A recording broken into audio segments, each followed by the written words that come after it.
Hi, ma'am. Can I ask you a couple of questions? Yeah, sure. Go ahead. Where you come from? Majority FM. Are you radio? Yeah. Oh, okay. Hi. Hi. How are you? Now, tell me what your sign says. Is this book by Michael Savage? You know, conservative talk show host Michael Savage? Culture Horse? Huh? I'm sorry, Culture Horse, did you say? Michael Savage? Yes. You hear me? Yeah. Can you read? Yeah, I can read, but it's radio, so I wanted you to tell us what it says so that we... What it says? I cannot tell you what book says. You gotta read it. Okay, it says liberalism is a mental disorder. Yeah, Michael Savage. Yes. And well, what are your thoughts about that? I think he's right. Oh, okay. And why is that? I'm his listener. I cannot tell you right now because I gotta go around. And I don't give free interviews, by the way. I'm a journalist. I'm better than you. Oh, okay. Yes, you're doing a great job. I think I didn't have time to throw out the it takes one to know one in terms of mental disorder.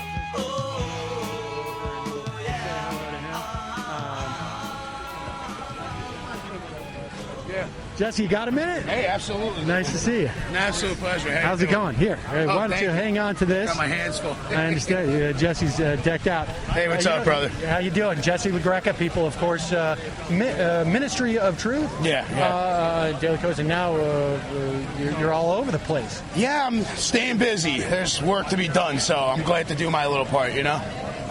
So what have you been here long? What have you been involved in today? I've been running around all day. I got down here maybe about a half an hour or so ago, so I'm hoping to engage in some of the marches and keep up with things. I just found out I was on a WNYC with David Graeber and Brian Lehrer. David had mentioned that there are like 30 or 40 moving picket lines throughout the city. That's right. Yeah, and I get astounded by this because it's things that I didn't know were going on. So it says that there's a lot of people working on the ground to get things done. That's encouraging, you know? And it seems very decentralized. I mean, in some ways, this is this is almost the inverse of what was happening at Zuccotti, insofar as Zuccotti was sort of centralized, at least in terms of a location. And today what's happening, this seems just to be a launching pad. I've already seen at least one march leave from here. I've heard reports of marches heading up both north, south, east, and west.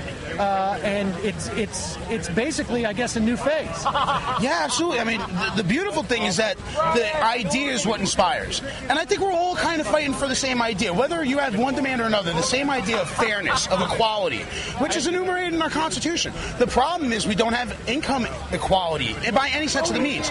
The average working person is suffering like they haven't for decades now, and the rich are richer than ever. This is a problem not just for the well-being of our economy, but also for the nature of our democracy. As Stephen Colbert so wisely said when he gave David Koch a little joke in his face, you know? Yeah, that was from the Time magazine. I guess they were giving out awards. Or... Yeah, he said that David Koch had left Wisconsin in his other coat pocket. I thought that was pretty appropriate.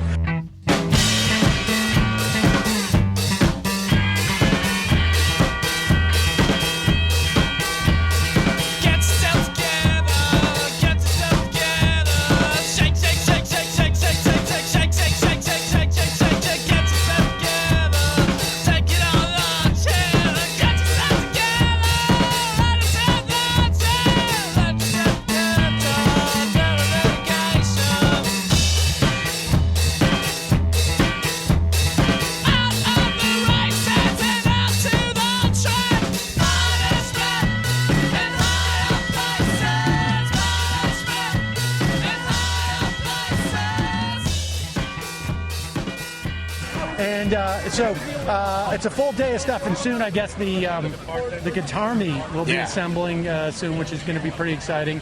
And the rain held off. That obviously makes a big difference. Now, are you based in New York, or I live in Queens. Popping up? All right, beautiful. And I do a lot of traveling just because I love it.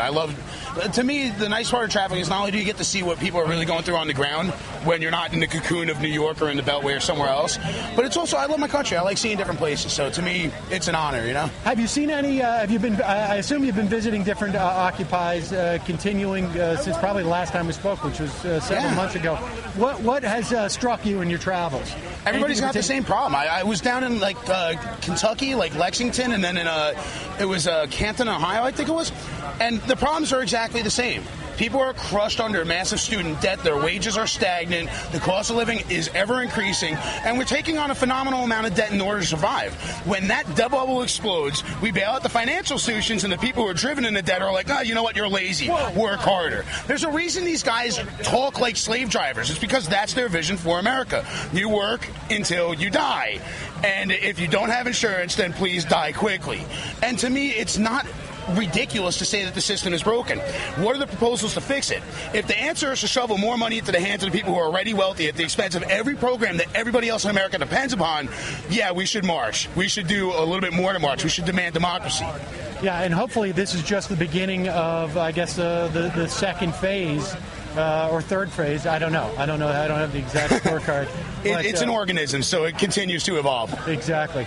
All right, well, hopefully we can catch up with you a little bit later. Do you have any idea what you're going to be doing next? Or? I'm probably going to stay with this crowd until it marches. I was invited on a couple shows later on tonight, so I'm trying to make my time available to everybody because to me it's important that we talk about the bigger issues. And the issue is not the deficit or some cockamamie nonsense that bond traders are concerned about. The issue is average working class people are suffering, and it's our job to help them. All right, I got to ask you, I'm sure you've been asked 100 times, how did you get in the habit of wearing the union hat? It's a funny story. My friend Micah is going into the Army. He's from Georgia. We used to share a place, and we rib each other a lot. Me for New York and him for the South. And one day a guy gave him his hat before he was going off to service. So he gave it to me like, you're a Yankee, go ahead. Southern, whatever. So I wound up wearing it down to Zuccotti originally just as wingnut bait is what I call it. Yeah. They like silly historical hats, and they're totally illiterate when it comes to basic history.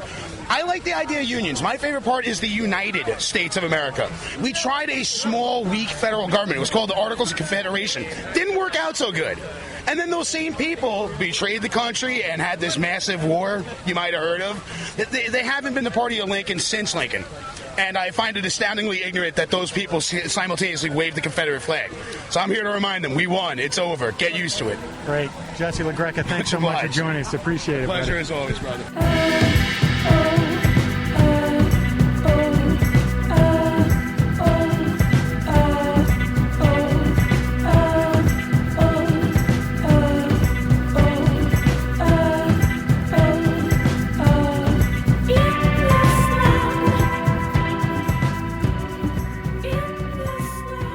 On the phone, it's a pleasure to welcome back to the program Glenn Greenwald. Of course, he is a writer at Salon.com, author of several best-selling New York Times bestsellers, his latest, With Liberty and Justice for Some. Welcome to the program, Glenn. Great to be back, Sam.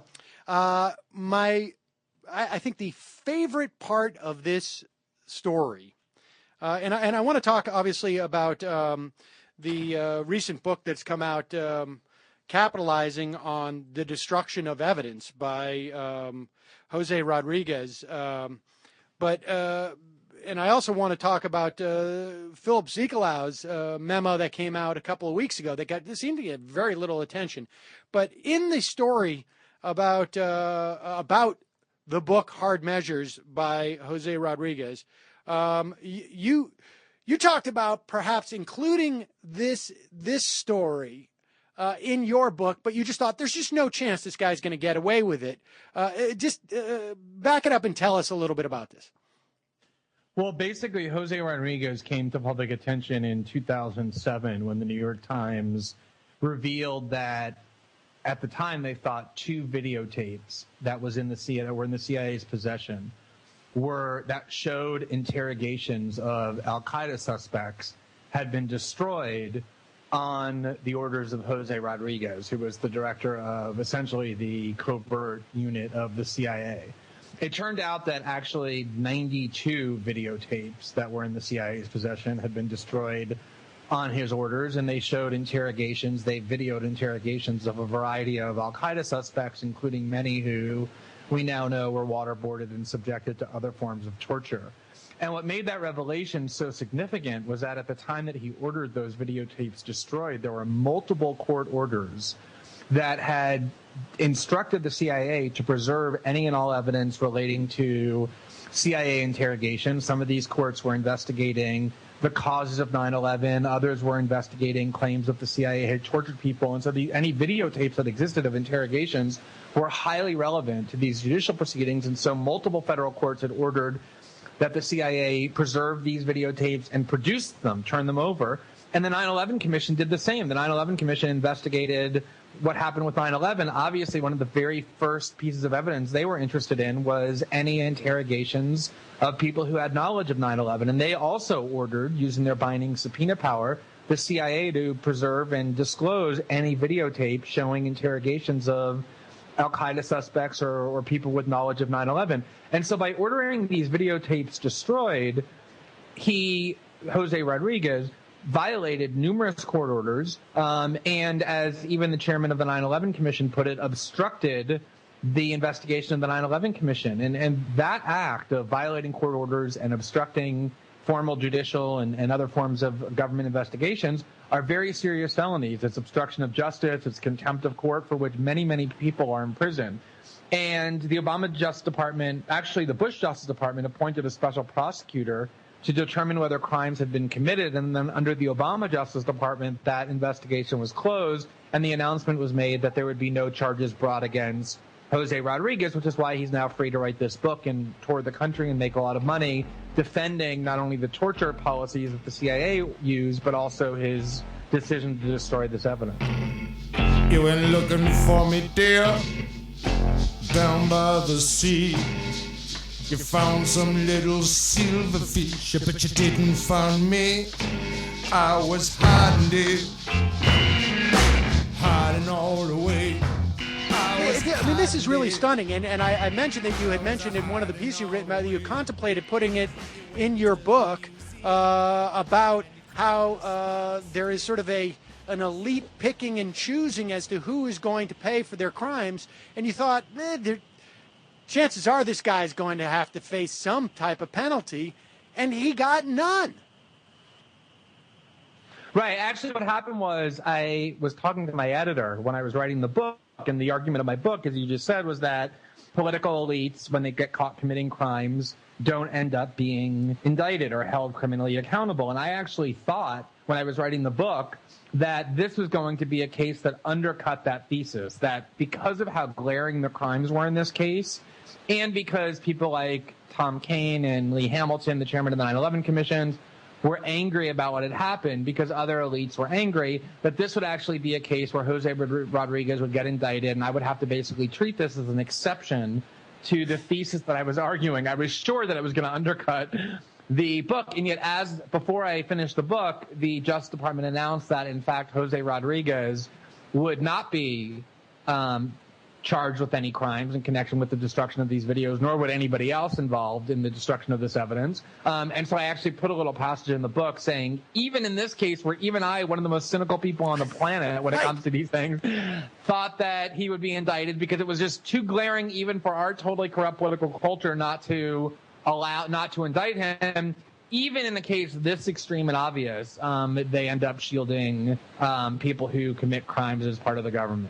To your knowledge, has any of the people involved in this investigation, have any of those people who publicly decried the fact that the CIA had destroyed these tapes, and have they come out and said anything about the lack of prosecution in this instance? I don't really know anybody who actually has objected to the fact that Jose Rodriguez or anybody else involved in the destruction of these videotapes has been shielded from prosecution. And one interesting thing, there's actually the New York Times, when they reported on it in the first couple months, actually said that there were people in the White House, the highest levels, who had been consulted about the destruction of these videotapes, and some were even encouraging that they be destroyed. And Jose Rodriguez himself says the reason he finally ordered the videotapes to be destroyed is because he couldn't get an answer one way or the other from the White House definitively about whether they should be destroyed. And he took that to mean that they basically wanted him to destroy these videotapes but didn't want to have their fingerprints on it and let him go and do it. So an investigation would have explored necessarily that question as well. He would have undoubtedly claimed that he had encouragement from the highest levels of the Bush Department, the Bush White House, and the Justice Department to destroy the videotapes, and so it would have potentially incriminated a whole slew of other officials, and that's the reason I think the Justice Department stayed away. Just one interesting note on this. Jose Rodriguez was interviewed last night on 60 Minutes about his book, and 60 Minutes, of course, is owned by the CBS Corporation, which also owns Simon & Schuster, which is the publishing company that is publishing Jose Rodriguez's book. So CBS is profiting off this defense of torture and other crimes. I'm sure that's a coincidence. Total coincidence, obviously. I don't mean at all to suggest any causal connection there. And Dianne Feinstein, who, of course, is the Democratic chairwoman of the Senate Intelligence Committee, issued a statement responding to Jose Rodriguez's interview. And she said, she's angry about the defense of torture, but she also said, quote, his decision to order the destruction of the tapes was in violation of instructions from CIA and White House lawyers and illustrates a blatant disregard for the law. So, Washington elites constantly say that here is an example of flagrant criminality, and yet the idea that he should have been indicted for what Dianne Feinstein calls a blatant disregard for the law is something that never gets mentioned. No big story, nothing stupid too scary or gory. Ain't no lies I hope you'll buy from me. Just hope straight talking can keep your legs from walking away. I ain't got much to make you stay.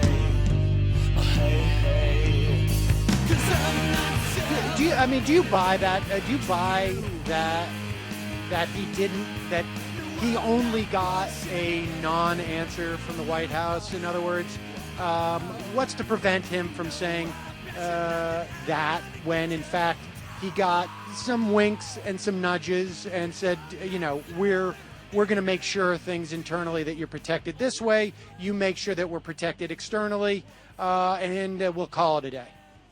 Well, that's what's so interesting is the New York Times in its early reporting actually said that they had sources which had very clearly told them that senior White House officials had approved of the destruction of the videotapes. And, the history of the Bush administration has been that they commit acts that are against the law and are very adept at doing it in a way that gives them legal cover.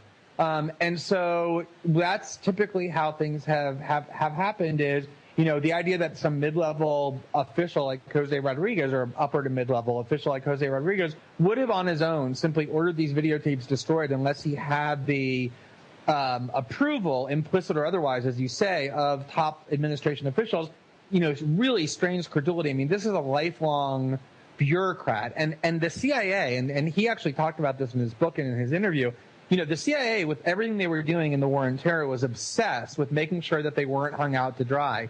So when they, were going to go torture people, that was why they were so insistent that before they did that, they got very detailed approvals from the Justice Department, because they knew that if at some point torture became controversial and they didn't have all these documents approving of it, that they would be essentially the scapegoats. And people would say, oh, look, the CIA broke the law, and we, the political officials, would never have approved of this and didn't even know about it. And so that was very much their mentality. They didn't do anything controversial without getting clear approval from the political branches. And so I absolutely believe Jose Rodriguez when he says that he was getting clear indications that this was something that he should have done. And to a certain extent, I mean, this is just a replay of Ollie North in some respects, right? We have a rogue guy who has gone out on his own. Nobody seems to remember telling him what to do, and there's really no way to hold him accountable. Right. I mean, this is, John Poindexter famously called that plausible deniability. making sure that when you instruct mid-level officials who follow orders to break the law, that you give them the approval that they need in their own minds, but make certain that you're not actually formally tied to it. This is the game that Washington has been playing for a long time in order to break the law with impunity. And I think what would have happened had Jose Rodriguez been indicted, the first thing that he would have done would have been to say, I was told to do this by Justice Department officials and White House officials. And it would have sucked in the entire political apparatus of the executive branch and incriminated them in very serious ways. And the Obama Justice Department has proven over and over and over that the one thing it wants to avoid desperately is any criminal investigation that implicates high-ranking political officials, and that seems to be the reason they stayed as far away from possible from indicting Jose Rodriguez.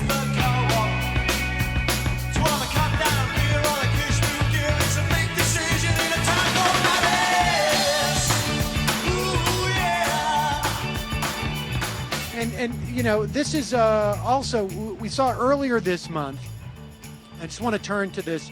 We saw earlier this month a memo, I guess it was, documents showing that the State Department counselor Philip Zelikow, who was very closely associated with Condoleezza Rice at that time, and I think even prior, that he had also argued that torture was a problem. There's been virtually no coverage, no implications to any of these documents. Well, one of the most important political consensus to have formed in the past 3 or 4 years, and by political consensus I mean the opinion of pretty much all members of the establishment media, with almost no exceptions, as well as the leadership of both political parties, has been that there should be no investigations, criminal investigations of Bush-era crimes, including torture. And the argument that has been made, the principal argument that was made to justify that belief, is that the people who did the torturing, namely the high-level political officials who authorized it, like Condoleezza Rice and John Ashcroft and Colin Powell and George Bush and Dick Cheney, had believed in good faith that what they were ordering was legal because they were told it was legal by the Justice Department. And that similarly, the people who did the torturing, the physical doing of the torturing, the CIA agents, were also told by the Justice Department that it was legal and were instructed to do it by their political superiors. Now, the reason why that has never been a persuasive argument is because the reality of what happened is that they knew that it was illegal and simply wanted those Justice Department memos in order to cover up, in order to provide them with a permission slip in order to do it. It wasn't like they set out to get in good faith, a legal understanding of what the limits were on what they could do, got it, and then complied. No, they knew they wanted to torture and knew they needed Justice Department memos in order to do it. And as long as they got a stamp of approval from the Justice Department for things that everyone knew was illegal, they felt like they would be protected. And what these isolated instances where people within the administration are saying, look, these things that you're authorizing are actually illegal. And one of the ways that we know that it's illegal is that we ourselves, the U.S. government, have always said it's illegal when other people have done it. We've prosecuted other countries for doing it. We've prosecuted leaders for doing it. The international tribunals have prosecuted people for doing it. The reason why that's so damning to this Washington consensus is because it shows that even people in the government knew that what they were doing was illegal. They didn't think they were doing something legal, and it just proved in good faith that they were wrong. They knew full well that it was illegal, and this Zelikow memo, like others where people in the government were saying what you're doing is illegal, really give the lie to that central claim from the Democratic and Republican parties and the Washington media that prosecutions are unwarranted because they believed in good faith that what they were doing was legal and had no idea that it was against the law. You're nobody if you don't know right from wrong. And then they won't listen cause they don't want to hear your song. And your feelings make you clench your fist so tight. And your dreaming keeps you up till the morning light. Oh no. So take somebody like you and sing in harmony. And we'll take those streets, no one will ever see. Now, there were reports, I think maybe it was also late in September of 2011, of a talk that a member of the transition team gave, Berkeley Law School Dean Christopher Edley Jr., who basically said at this forum, and I guess he followed up supposedly via email to a reporter, Andrew Krieg at the justiceintegrity.org, that the one of the reasons why the Obama administration just didn't pursue it was not just because of this notion of politically speaking, people wanted to turn the page and whatnot, but there was a genuine fear that there would be some type of scary pushback from the CIA, from, I guess, other elements of our, defense or, as you will, apparatus. Right. Well, I have no idea whether that's true or not. You can look at it in two different ways. You can look at it as a kind of retroactive excuse for why there weren't prosecutions. Well, there would have been this, I think he called it a coup from within the intelligence and defense, worlds. You could alternatively look at it and say, that's a reasonable fear. Remember, 60 years ago, Dwight Eisenhower warned that, the military-industrial complex was getting more powerful than even democratically elected officials. That was, 5 decades ago, and it's gotten vastly worse on pretty much every level since then. And so the idea that, the CIA and the permanent, military class in Washington has serious weapons that they can use against even political officials who are, at the highest rung of the ladder, like the president, is totally reasonable and probably true. But, if you run for president of the United States and you take the oath where you put your hand on, the Bible and swear that you will protect and defend the Constitution, you have the obligation, because the Constitution compels you to faithfully execute the law, to fulfill that oath. And if you're too afraid of what the CIA is going to do to you or what the Defense Department is going to do to you, then anybody who thinks that way has no business being president. And so, I have no idea whether that was a legitimate, whether they truly had that fear or not. But what I do know is that if they decided to accommodate that fear, which meant shielding some of the country's most egregious criminals — remember, torture has long been held to be one of the most egregious crimes anyone can commit — from criminal accountability, then that's to their eternal shame and disgrace. That reflects very, very poorly on their character and their ability to lead. Is there any opportunity for a guy starting with just the most obvious target, at least right now, a guy like Jose Rodriguez, to be charged, investigated down the road? I mean, is there some type of statute of limitations, or is it he's just this confident because he just sees that there's just no way this DOJ is going to do anything about it, regardless of who is president in come this election, that their DOJ is not going to do anything about it? There's nothing that state AGs or district attorneys can do. This guy must feel pretty confident that there's no point in him not making money off of this at this point. Right. I mean, can you blame him? But what can just one of us do against all that money and power trying to crush us into roaches? We won't destroy society in a day until we change ourselves first from the inside out.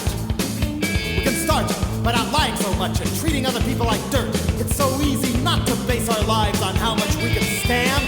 It feels good to lift that monkey up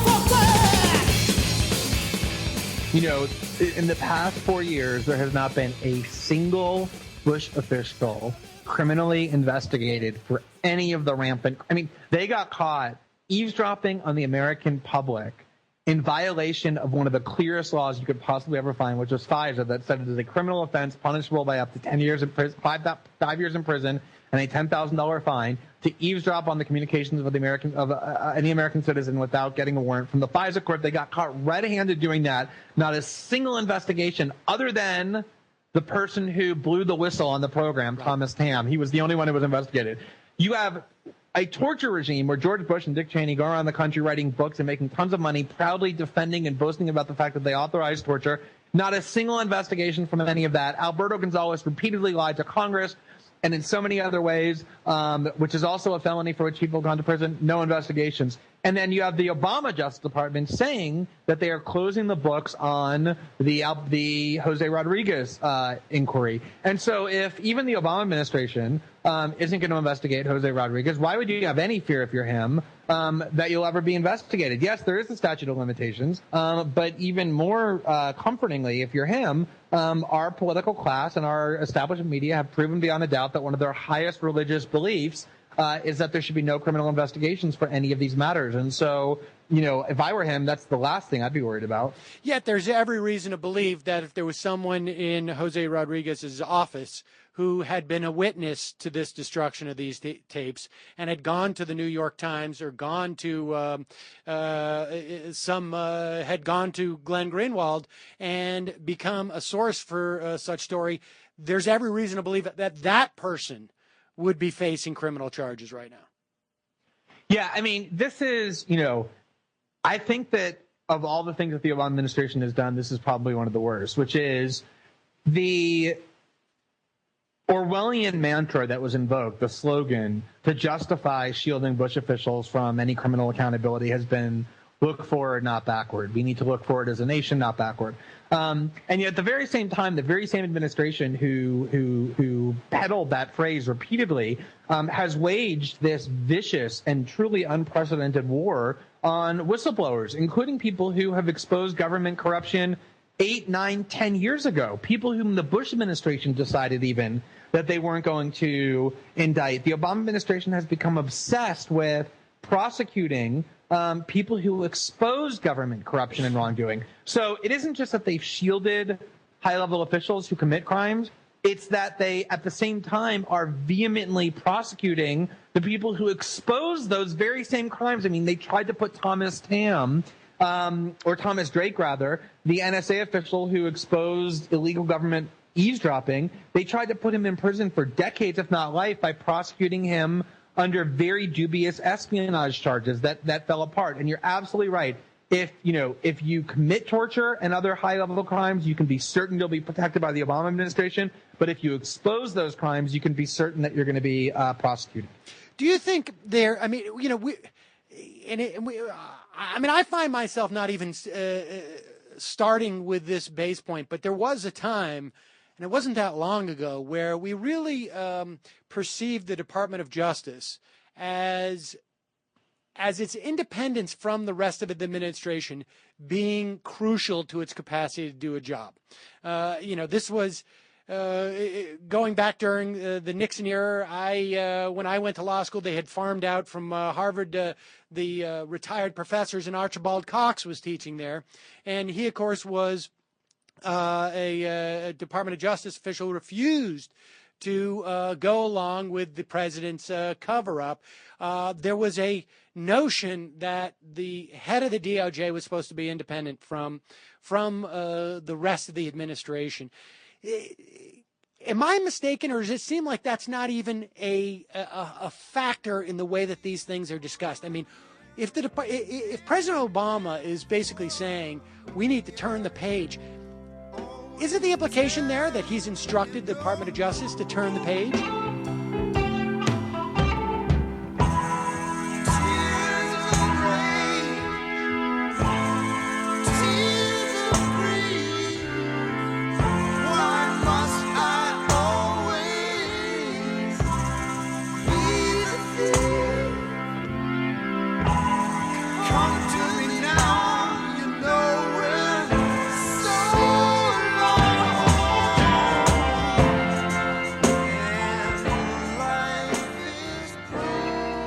Department of Justice has no independence, or is it simply we just now take that for granted? Yeah, this was a point that really got obscured during that entire debate over whether there should be investigations. It wasn't just that President Obama was telling the Justice Department that he thought that he should look forward, not backwards, that there should be no investigations. Rahm Emanuel went on ABC News and decreed that there should be no Justice Department investigations, that the president believes they should look forward, not backward. The next day and for the next week, Robert Gibbs continuously emphasized that should be true. Jane Mayer and Charlie Savage both reported that Emanuel and other White House officials were pummeling Eric Holder behind the scenes over the fact that he hadn't yet foreclosed the possibility of all investigations. It was continuous White House interference in the decisions by the Justice Department about whether or not to prosecute people. This has always been one of the most extreme and incontrovertible signs of corruption. The interference on the part of the White House, political interference with decisions of who should and should not be prosecuted. Remember, the entire scandal of Alberto Gonzalez and Karl Rove was that they were trying to pressure the Justice Department to prosecute certain people who were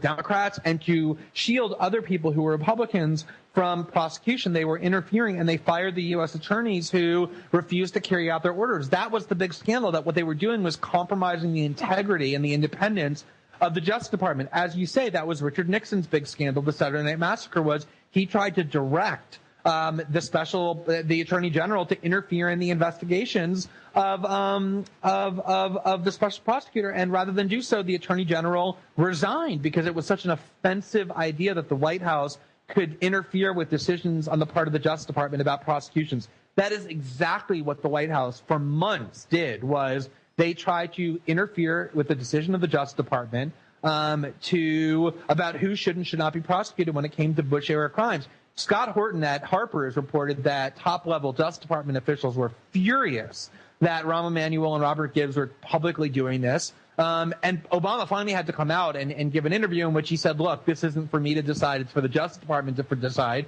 But everybody knows, the record is very clear, that Holder was continuously pressured by White House officials. And you're absolutely right. Aside from how corrupt the decision itself was not to prosecute these war criminals, the process by which it was done, namely White House interference with the Justice Department, is something that liberals for decades literally have long said is one of the worst things that you can do. And in fact, we saw, I mean, once this bar is lowered, we saw, and I don't know, you know, I haven't seen enough reporting on the inner workings of this, but, you know, the intense pressure that was applied not just by the DOJ on U.S. state attorneys to sign on to that financial fraud deal, the mortgage fraud deal, but also the advocacy from HUD, which is clearly part of the administration. We're talking about a cabinet member there. Sort of joining in that chorus. It just seems to me that line of demarcation has been broken down severely, and it because you have that corruption of the process, it presents all sorts of problems going forward in the future for more corruption of that process and coming out of the Department of Justice.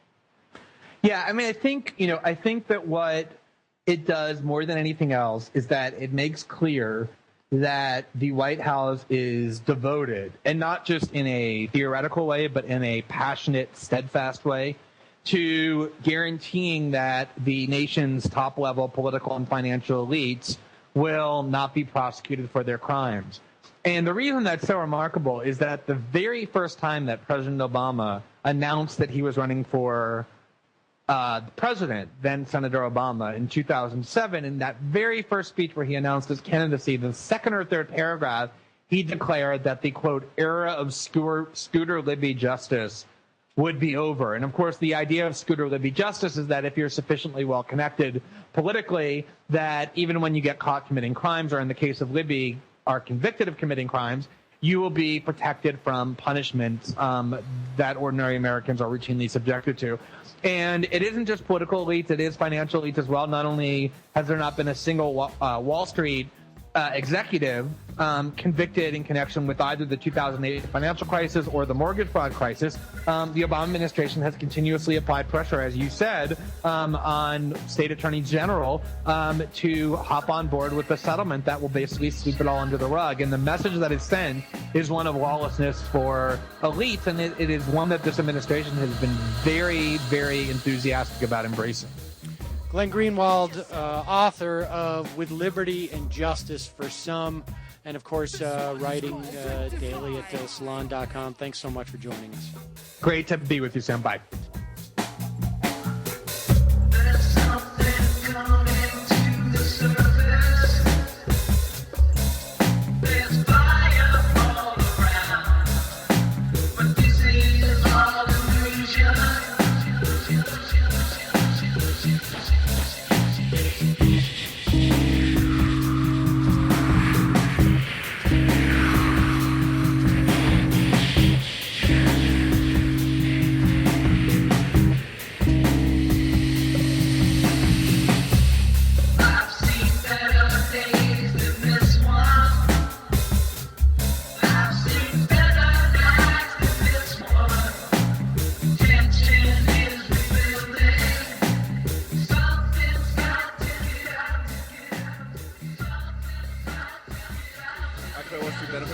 Fantastic. Want it?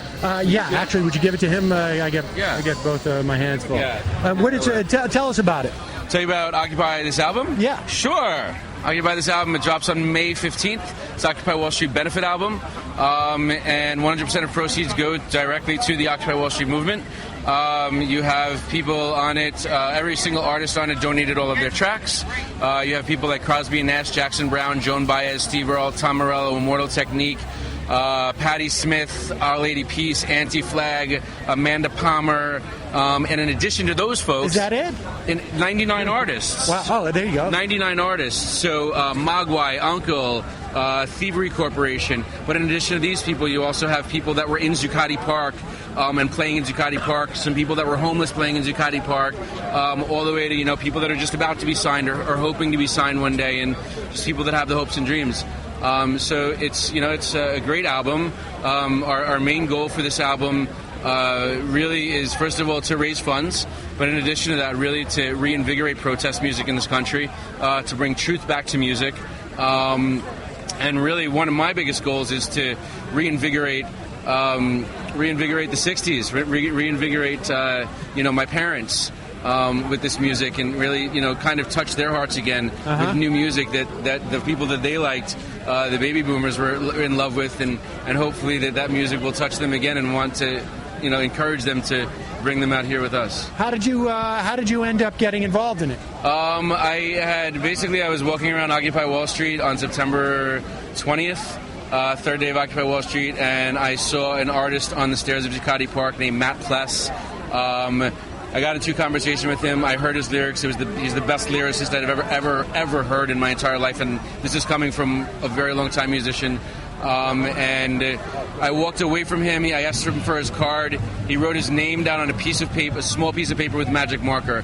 And for me to walk away from this guy that I thought was absolutely amazing, and the only way that I have to contact him is with a magic marker on a small piece of paper, to me that's wrong, because everybody should be hearing his music. There's such truth in his music, and there's such truth in, after that I discovered there's such truth in so many people's music that I had to have that heard.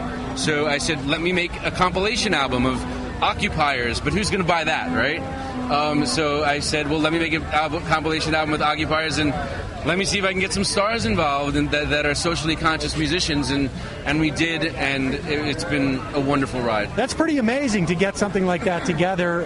Just in 6 months, 99 artists in 6 months. Wow. Did 4 disc set. Now, did you have relationships with any of these people? Or prior to doing the album, I had actually never been in the music industry. I'm simply an artist who's played at a couple of coffee shops here and there, recorded some of my own stuff, but other than that, I had zero contacts in the music industry. I knew nobody whatsoever, and I just kind of, tried to network my butt off for the past 6 months, and met a lot of amazing people that certainly helped me through the process. That's amazing. What's your name? My name is Jason Samuel. Jason, well, it was great talking to you. Thank you. Good luck with it. It comes out May 15th? Come out May 15th, and we have the record release party on May 8th at the City Winery, where you can actually see Michael Moore sing.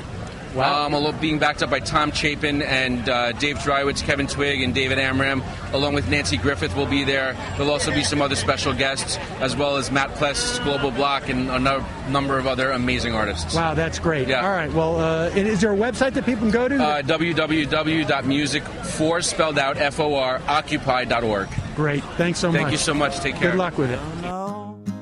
Where my feet's gonna make me go. but I better get it straight, I know that I better get ready to go. Man, my feet's gonna make me slow.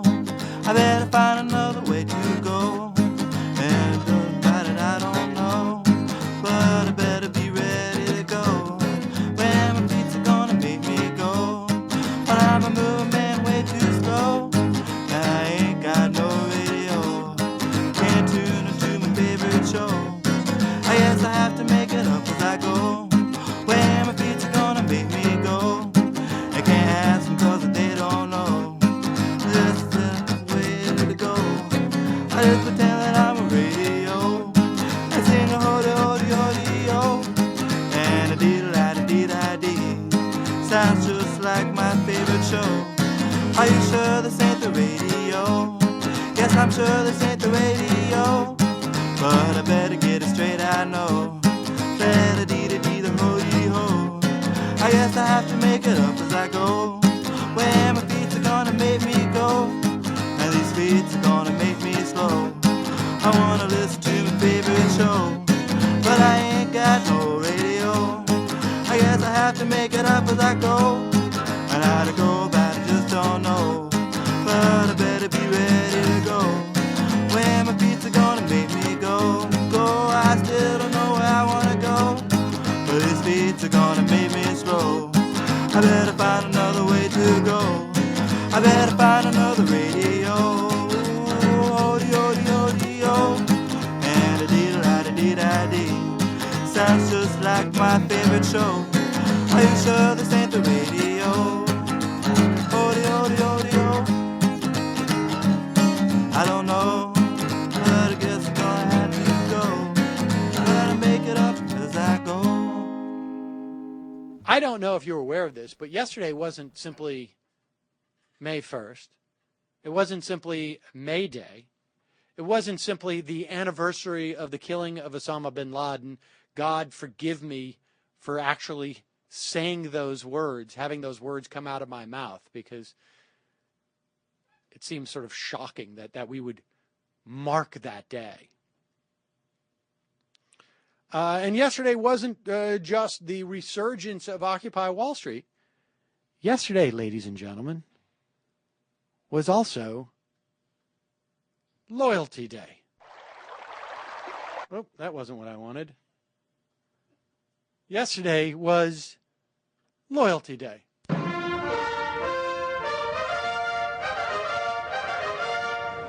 A proclamation by the President of the United States. More than 2 centuries ago, our founders laid out a charter that assured the rule of law and the rights of man. Now, I know many of you are anticipating the next sentence to be, so please disregard our policy on drones, on detaining personnel, on capturing whistleblowers, etc. Yeah, no, that wasn't what it was. Steer it up, little darling, steer it up. Come on, baby, come on and steer it up. Little darling, steer it up. And then it goes on with some flowery language. In order to recognize the American spirit of loyalty and the sacrifices that so many have made for our nation, the Congress, by Public Law 85-529 as amended, has designated May 1st of each year as Loyalty Day. On this day, let us reaffirm our allegiance to the United States of America, our Constitution, and our founding values. Now, therefore, I, Barack Obama, President of the United States of America, do hereby proclaim May 1, 2012 as Loyalty Day. This Loyalty Day, I call upon all the people of the United States to join in support of this national observance, whether by displaying the flag of the United States or pledging allegiance to the republic for which it stands. Now, before you, I'm going to give you guys a moment to wipe the vomit off the bottom of your chin and regain your composure.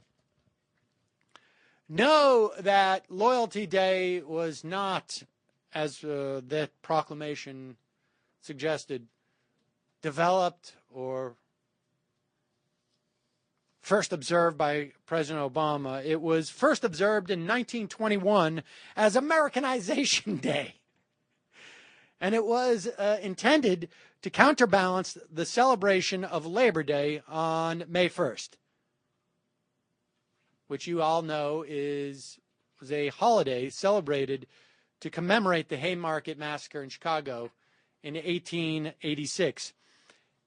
In 1958, the U.S. Congress made an official holiday, and Dwight D. Eisenhower first proclaimed it on May 1st, 1959. All presidents since then, except I think Nixon and LBJ, have reiterated this proclamation, although it appears that President Obama was the first to do it twice. So, we'll give him a rousing cheer to show him we're glad he's here. Hail, hail,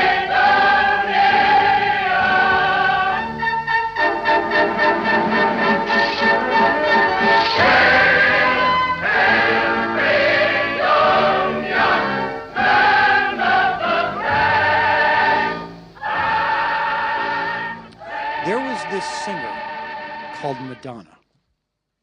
And she did her first big song, I believe, was like Papa Don't Preach. And there was a music video, Matt, a music video that told the story. You know what music videos are. I know what music videos are. Yeah. Now, did you ever see this Papa Don't Preach video? I have not. No, you'd have to probably go to like the Smithsonian to see it. And Danny Aiello was the dad. And it was basically Madonna in the video, singing to dad, Papa don't preach. I can take care of myself. I'm a big girl now. Well, Danny Aiello at one point produced a video on a song that he either wrote or commissioned to write, but he sang, starred in the video that he also produced. Papa just wants the best for you. And it was the father's side to this issue of like, I'm not going to let my daughter go out. Papa just wants the best for you. He's trying to do the things he's trying to do. I can't remember how the song goes, but it was just fantastic. And really really wonderful. I saw this pretty baby walking down the street. I said, baby, why the red beat?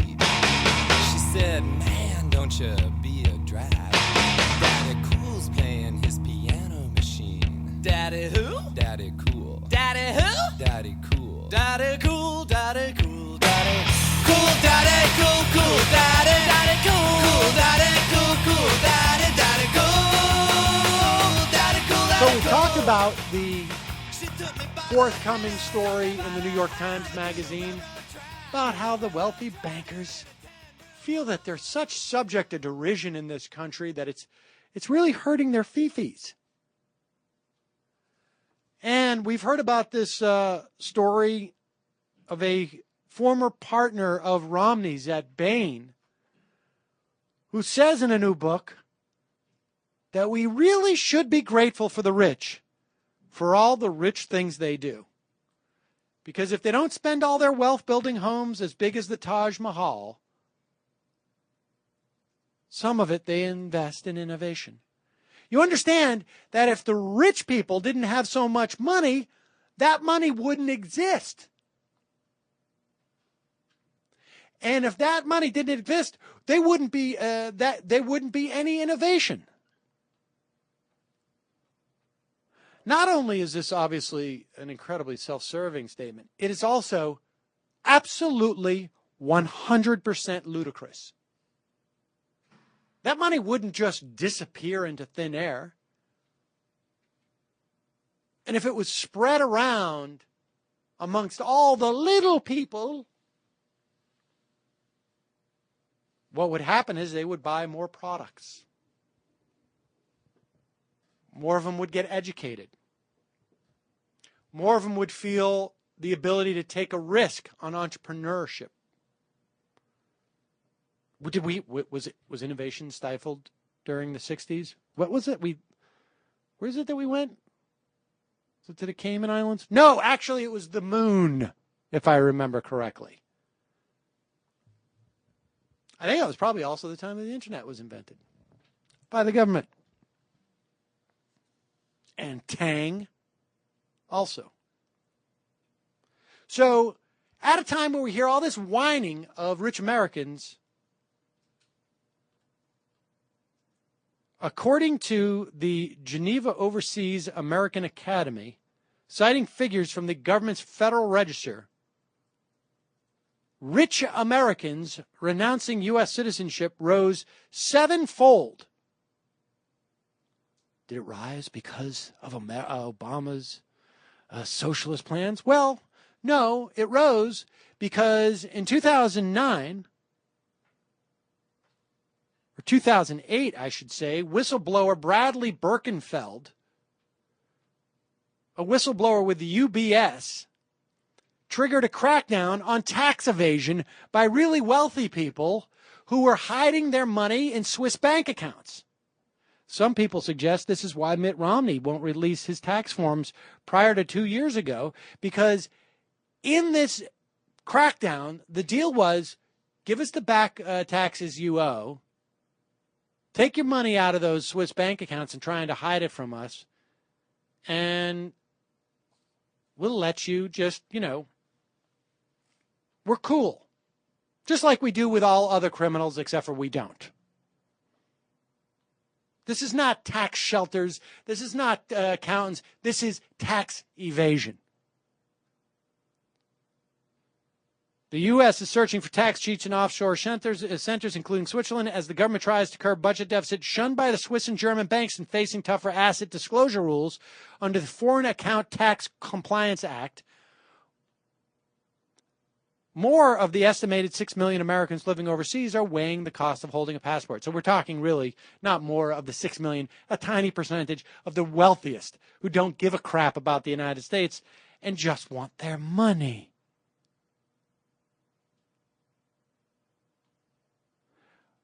Renunciations are higher in Switzerland because American expatriates expect extra scrutiny of their affairs after the UBS case, and as the U.S. probes 11 other Swiss financial firms for aiding offshore tax evasion. Boo-hoo. You can't evade your taxes. Give up your passport. This has had such a horrible effect on America. We've lost so many jobs because you rich job creators have decided, screw America. I love my money more. So long. Enjoy your chocolate over there. Don't let the door hit you on the way out.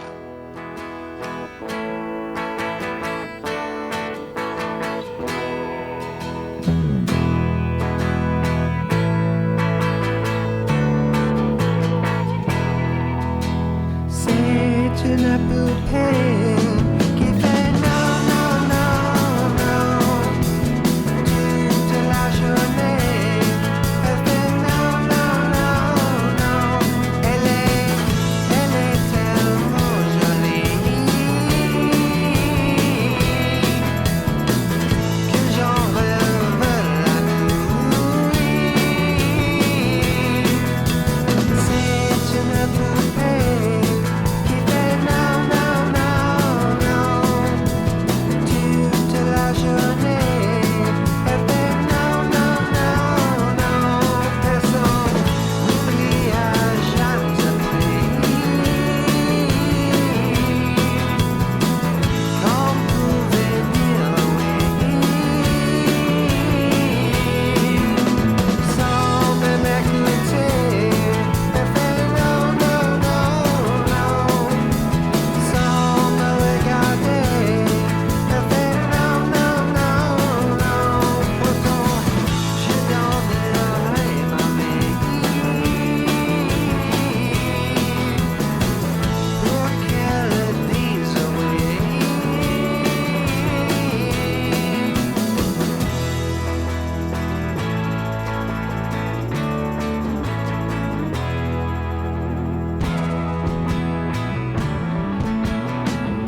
journalist, I'm better than you.